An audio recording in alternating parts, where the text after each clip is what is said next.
আসসালামু আলাইকুম। চলে আসলাম একটা ড্রেসের রিমেক ভিডিও নিয়ে। রিমেক শব্দটি কেন বললাম তা দেখতে সাথেই থাকুন। আসলে বেশ কয়েক বছর আগে আমি অনলাইন থেকে একটা ড্রেস অর্ডার করেছিলাম। তো ড্রেসটা হাতে পাওয়ার পরে দেখি যে এর সালোয়ার এবং ওড়না কমফোর্টেবল হলেও কামিজের কাপড়টা একেবারেই আনকমফোর্টেবল ছিল। তো যার কারণে আমি একবার মাত্র পরতে পেরেছিলাম আর পরতে পারিনি।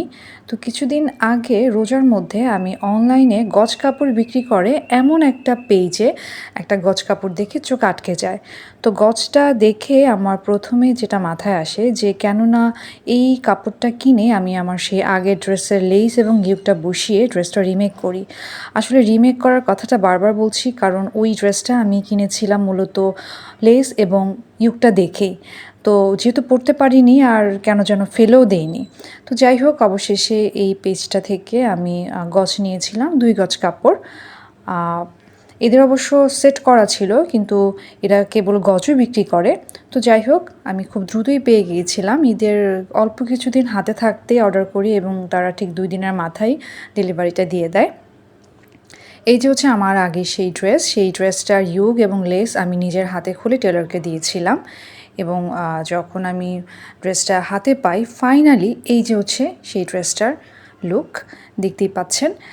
এত সুন্দর লাগছিল আসলে কি বলবো যে আমার পুরনো ড্রেসের থেকেও এই ড্রেসটা অনেক বেশি কালারফুল আর অনেক সুন্দর লাগছিল দেখতে। আর যদি বলি যে কমফোর্টের কথা তাহলে তো কথাই নেই। এটা ফেব্রিকটা বলেছিল পেজ থেকে ফাইন না সরি ফেন্সি কটন।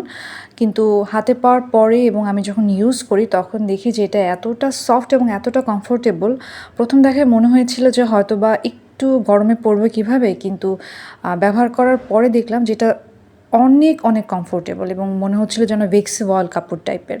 আর ওয়েটলেস জর্জেটের মতো পরে থাকে যার কারণে আয়রন করা ছাড়াও এটা পরা যায়। তো আমার এই ড্রেসটা কেমন লাগলো আপনাদের? আর এটা দেখে আমার এতটাই পছন্দ হয়েছিল, আমার মন চাচ্ছিল যে আমি আরও ২-২.৫ গজ কিনে রাখি পরবর্তীতে অন্য কোনো ডিজাইনে মেক করব বলে। তো কমেন্ট করে জানাবেন আমার এই ড্রেসটা কেমন লেগেছে। আল্লাহ হাফেজ।